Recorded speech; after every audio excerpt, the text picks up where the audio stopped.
Hi, everybody. I'm Amy. And I'm Audrea. This is the right crowd, so grab a cup of coffee or a cup of tea. Maybe a little something on the rocks, and let's get started. And just to preface, as I've done before in videos with this cup, this is water. I'm trying to drink more water. All righty. So this video is on what?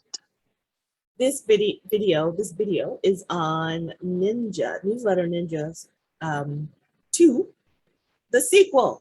And I love the title or the subtitle of this one, If You Give a Reader a Cookie. That cracks me up.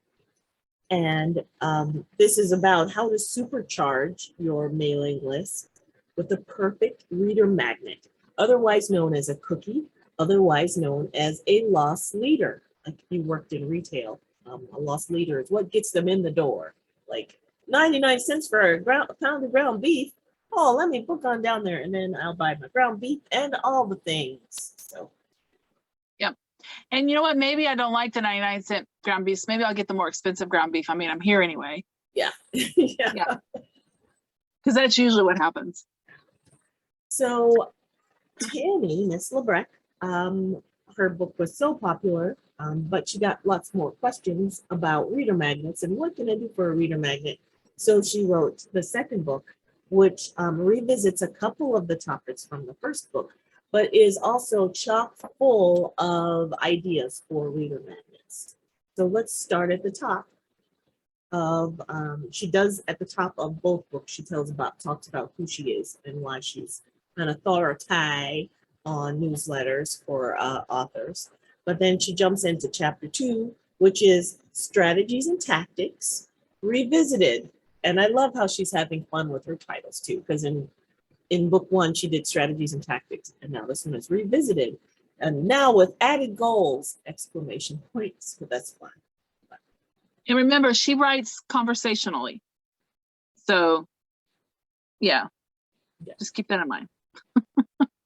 So she adds some of the goals in here are things like growing your mailing list as an obvious one, and then she says if that's your goal, then your strategy would be how to get to that goal, and then your tactic would be some of the things you do, and one of your tactics would be a cookie or a loss leader, and then she talks about what that could be for your particular genre or type of book. And then she moves on to chapter 3 and talks about what is a reader magnet. So she goes into more depth in chapter 3 here, where she's talking about what it is and what makes it a good one. And again, some of the things are going to be a little bit of a repeat. Of course, it's going to be something that's aligned with your current type of book, type of writing, type of genre, or your genre rather. But it's also going to be aligned with whatever your strategy or goal is. I think she also points out that just because another author is doing something doesn't necessarily mean that's what you need to be doing unless you know their why. Like if you know their why and why they're doing what they're doing and it's working for them and your why is the same, then it might work for you. But don't just go, well, this person's doing this, so I think I'll do that. Well, it might not work for you because you don't know the details behind it. So make sure you're choosing tactics and strategies and goals that work for you. Of course, yes. All right, so some examples of good cookies are, of course, short stories. We'll go more into the examples as we get to that chapter, but in this chapter, she talks about, as we said, what is a magnet and what makes it a good one. She also points out what bad magnets are. So you want to make sure that it's not something that everybody's going to want, like an Amazon or a Visa gift card, right? Everybody's going to sign up for that, and they're not your people. So make sure that it's not something that like is going to get you 5,000 people enrolled. Yeah. And I had no idea before I read. I was like, well, an Amazon gift card is a great gift or a great cookie because you want readers and they read Amazon, but that's just going to get you people who want free Amazon money, and who doesn't want free Amazon money? Yeah. And then as soon as the promotion's over, they're gone. Yeah, exactly. So, and then in the next chapter, she talks about organic versus non-organic. And again, she explains it. And here I'm going to read this definition that she's got. Organic subscribers are subscribers who sign up for your list simply because they want to hear more from you. Non-organic subscribers are subscribers who've been offered an incentive to join your list. And they have to be shaped and molded and worked with to get to the point where they want to hear more from you. So therefore, one should be easy. Like the organic people want to hear from you and they want to hear all the stuff. And the non-organic people are just, I'm here. What do you got for me? And then you build that relationship, and then they become organic and they become super fans, you hope, which is the penultimate. And I love the title of this chapter. She said, I guess in her classes, she teaches classes, by the way, in addition to writing books. The classes, I guess people were getting too bogged down in organic versus non-organic. So she titled this chapter, Organic versus Non-Organic. Who cares? And she breaks it down. She gives you an explanation of the difference, and then said, okay, now let's move on. It doesn't really matter. Don't get bogged down in that. I'm trying to find the, she called them something else in this book after she went through, and I'm trying to find. Oh, it wasn't the organic versus non-organic. It was the readers. She calls them existing readers and potential readers, which in my mind, your existing readers would be your organic and your potential readers would be your non-organic. That's how it connected in my head. Now, the next chapter in book 2, she talks about the 2 types of reader magnets. And I had no idea that we needed to make this kind of distinction. What did you think about her distinction? See, I thought it was great because, like I just said, it in my head, it helped me understand the organic versus non-organic better. At least to me, that's how I picked it up as. Everyone is either an existing reader or a potential reader. Right. And some of your potential readers will never become existing readers, but every potential reader is a potential existing, like they have the potential to jump over to the other boat. Exactly. So in here, she talks about, so you need a cookie for either, or you need a cookie that is dual purposed. So for example, for existing readers, you can have a story that is not a complete story because your existing readers know you're writing and you just need to tease them. And they're like, oh my gosh, I know she writes great stuff. I just got the first chapter or first half of a section or whatever. I'm going to go buy that book. But potential readers are like, okay, then what happens? I don't know very much about her writing. I don't know from that little snippet if I want to read more, just like we talked about in the first video. Would also be like if you have the backstory of one of the characters in a book that isn't a main character, you could, for your existing readers, you could do a short story that is the backstory of the maid in the house, right? Right. Or it could be an outside conversation between 2 characters that maybe gives a little background to part of the story, but it isn't necessary for the story. But you're like giving them a little like personal view into 2 characters off the side. That would be existing readers. But your potential reader, that's not going to do anything for them because they don't know who Bob and Brett are. Yeah. They don't care who Marilyn is. They haven't read your books yet. Yep. They don't care. They don't care. An epilogue could be something that you use for your existing readers or your super fans because they want to know what happened next. What happened after the romance? You know, they got together, and then let's talk about, she even mentions in here, the wedding day, or let's talk about, you can even start with the next caper or a side character that you got attached to. So those are things, again, for existing readers. and bonus content, for example. And then she also talks about cookies that do both. So that serve the purpose of like a short story written in the world of your books or your series would be something for both potential readers and existing readers would enjoy. But make sure that it doesn't have anything to do with, like, it's a complete story all in itself. Yeah. Like, it doesn't help another one of your stories propel, so that if they miss out on this piece, yeah, they're missing a piece of your next story. Like, it needs to be its own organic story in and of itself. Yes. And yeah, don't spoil anything, of course, because it's for potential and existing. Right. Yeah.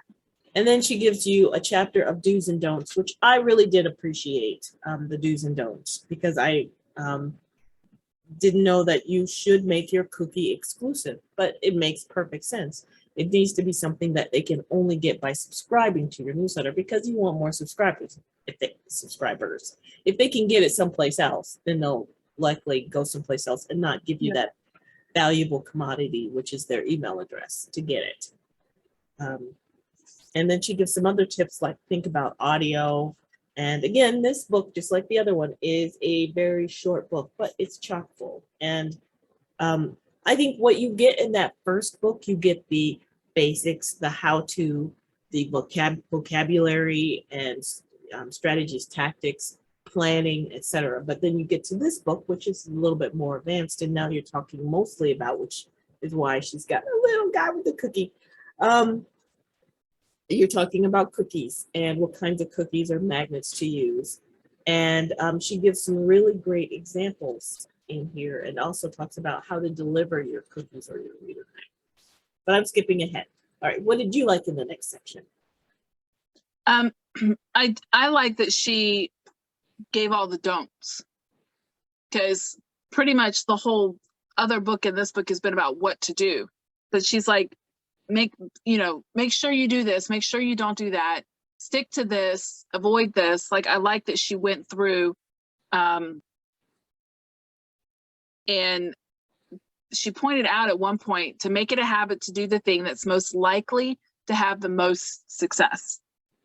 So use the thing that's going to work the most. I like that she points out the different places that people go on for like BookBub and Story Origin, where you can newsletter swap and do all of that. Like, she gives you all that information. And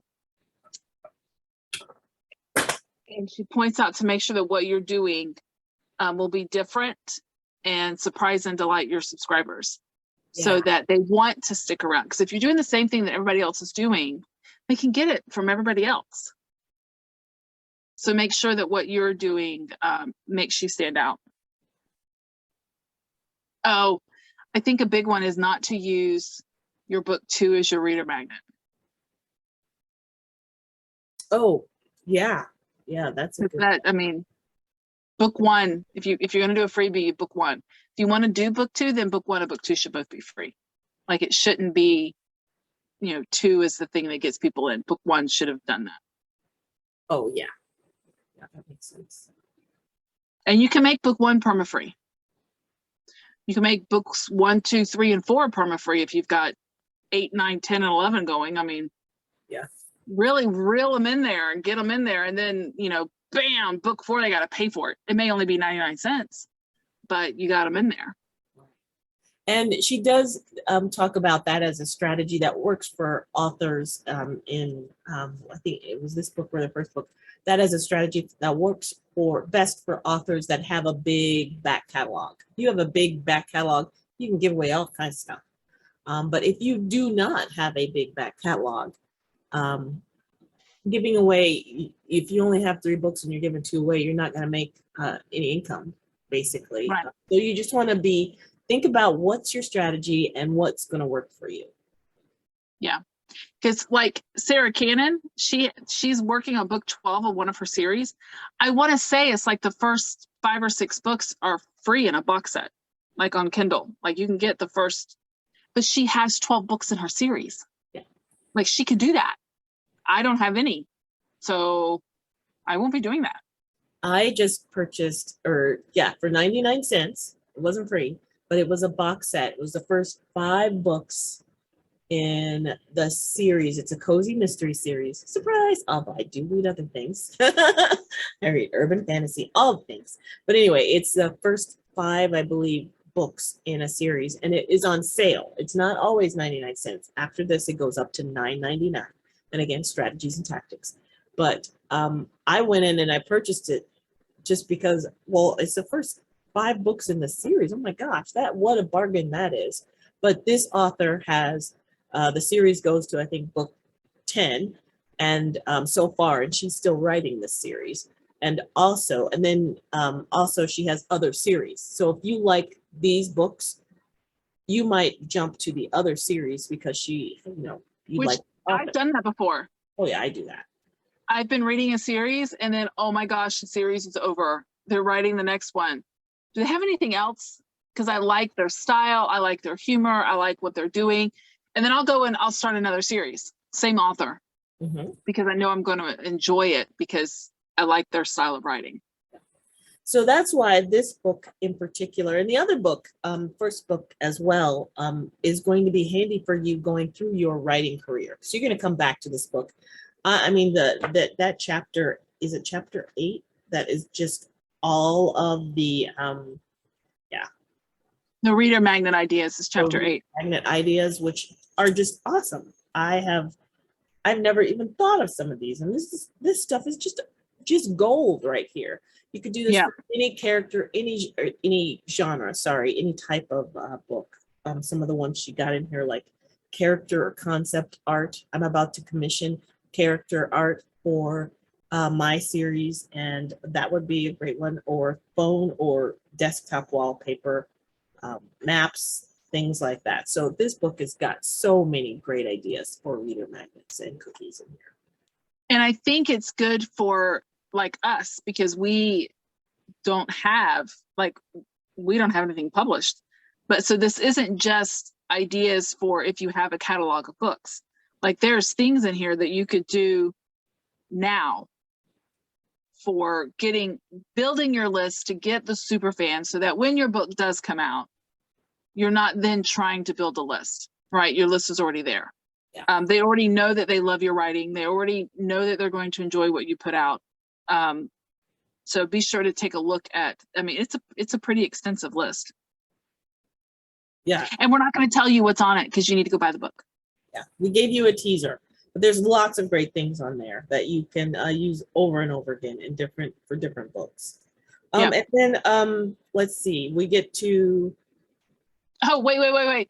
And then the best part at the end, she's like, think like a romance writer. Because romance writers you can do anything and your reader is going to be eating it up. So just think like a romance writer. Like what would a romance, and a lot of people think, oh, but that's all sex. No, it's not all sex. Right. Can I say that on YouTube? So are the YouTubes going to get mad at me because I said that word? But it's all about relationship and building community within the characters. So think that way when you're building your reader magnet, like you would be if you were reading or writing a romance. Yep, it got me really excited, some of these ideas, because I've got excerpt, I've got deleted content, I've got some of these things, or some of these things would be fun to write and really get your gears going to, and then you have a place to use these things that have been sitting in a folder because they got cut out of the book or whatever it is. And then I want to point out real quick, you said something that triggered a memory that we've said before that I think now is a good time, not in this video, many videos ago. When you have a deleted scene, don't throw it away. It makes great reader magnet fodder. It could also be an idea for a new book, for a side book on one of the characters. So anytime you have a deleted scene, you took the time to write it. It may not fit with what you're currently writing anymore, but that doesn't mean that it won't work somewhere else. So make sure that you're not perma-deleting scenes that aren't working for you. Put them in another file somewhere, and now you've got great reader magnet stuff. Okay, I'll stop now. Go ahead. Oh no, that's fine. I was thinking about one of my deleted scenes that I love that scene, but I'm not using it in the book, but I can use it in my magnet. All right, so the things that when you deliver your cookies, she talks about making a first impression. You do often want to have a cover. You want to make sure it's edited. Don't just slap it because you deleted it. Maybe you didn't edit it. You want to go through and edit it before you ship it out, because again, you're making a first impression and you only get one chance. How many chances? One chance to make a first impression. And if this is something that you're using to lure them in or use as a cookie or magnet to get them into your world and buying your books, you want it to be good. You want to make a good impression with it. So it's a little bit intimidating sometimes, but just put your best foot forward out there. Use Pro Writing Aid or Grammarly, or have somebody read it over for you before you post it. And then use some of the things like their story origin you can use. She talks about how to deliver your magnet. That's a chapter here that's not in that first book about how to deliver the magnet. And I wound up using BookFunnel. I'm using BookFunnel for one of the things that I'm sending out, which makes a really nice splash page. I hope and if you don't know how to do something, YouTube. Yes. So that takes us through, where does that take us through? Delivery. Delivery, yes, that's through delivery. Now here in this book, after delivery, did you want to say anything else about delivery? No. Okay. Then there's a great appendix with case studies, which was awesome. So this is another great example. We've done these in books before, where don't stop reading when you get to the end of, when you hit the appendix. The appendix is where some of the great stuff is in some of these books. And I really did like her case studies, where she went, she talked about one of the case studies was using a spinoff as a reader magnet. And one of them was a side quest. And when you read these case studies, there's more than more in there. When you read these case studies, think about how they could work or how you could twist them and make them work for your book. Yep. For your own magnets. And then she follows her own advice at the end, and she gives you a way to find her, how to join her newsletter, how to find out about her classes that she teaches. Like, she follows her own advice. And speaking of how to find her, you can find her. She was interviewed by, she's been interviewed by other bloggers, and all of a sudden I can't remember the name of the person I said.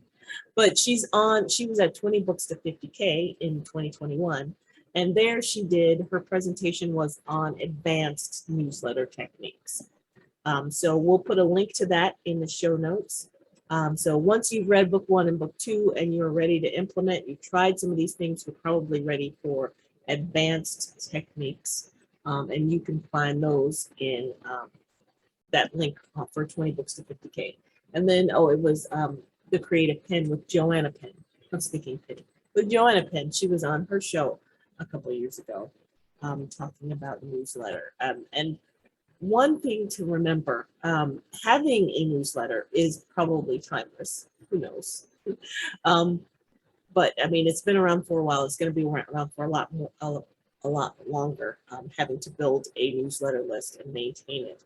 But technology does change and rules change. So you do want to stay on top of your newsletter game and make sure that you're keeping up with the European Union, or GD, I can't remember all the initials, GDFR or GDPFR or whatever it is. ABCDEFG. Yeah, all that stuff. So you do want to make sure you keep track. And I have, I joined her newsletter, and there's another person whose main business is author newsletters that I have purchased things from her, or I read her stuff as well. Because there was a big thing with was Apple. Apple changed the way they let you know if people are reading your newsletter. So that changed the whole game for people just this year. You now can no longer see if they're clicking and opening your newsletter. You have to use internal links. So What worked for you before might not work for you now. So you just want to stay on top of these things. And it might not work in 6 months. It's true. So you gotta keep on top of it. Make sure you're keeping up with what is actually working. Yeah. Keep up with the Joneses and the Jimmies with their email lists for authors. All right. Anything else about, they are certainly worth a read and worth keeping around as a reference. Highly recommend Tammi Lebrecque's books on Newsletter Ninja. She does teach classes. And as Amy said, there's a link to her classes and how to get in touch with her at the back of the book if you want more. Oh, she also has in the back of this one, she has, so if you have the electronic version of it, you can actually click the link, but she has a link for cookies from other authors. Like it's a cookie list of prequels and sequels and conversations between characters and standalones and all kinds of, there's like, I want to say 20 different books back there. Oh my gosh. That you can, I found one that I like, that I think I might like. I'm gonna have to go in there and get that. So yeah, but you can, at the back is the web address will be in the back of the book, but make sure that when you get this, that you don't just skip the end. The end is where sometimes the best stuff is, like in the introduction and in the end. So, but if you get to the very end, there's a cookie list where she's got people on there. You can go in and get free stuff. Awesome. Awesome stuff. Yeah. Well, that is it for the Newsletter Ninja books. And you want to make sure, before you do that, you want to make sure that you're on Amy and Audrea's The Right Crowd's newsletter list so you can find out what books we're reading next. Speaking of, what book are we doing next? I'm so glad you asked. We are doing How to Write Winning Short Stories. Well, That's our next one. And if anybody is like me and you like workbooks, it does come with a workbook. Now, I have not, Okay, hold that thought. Ooh, so for those of you who are watching, make sure to go out and get those books so you can read along with us. Yeah. And who knows, maybe one of those short stories that we write coming out of this book will be, we'll link to it from our newsletter so you can see it. But I mean, we just talked about newsletter cookies and magnets, and now we're talking about, or we're gonna learn how to write winning short stories. So there might be a method to our madness here. So you want to make sure that you stay tuned and like and subscribe this video. Tell all your other author buddies about it if you're getting any value out of this. And make sure you go out to our Facebook stuff. Facebook, Instagram, all the socials. So that's it for The Right Crowd for today. Bye. Bye.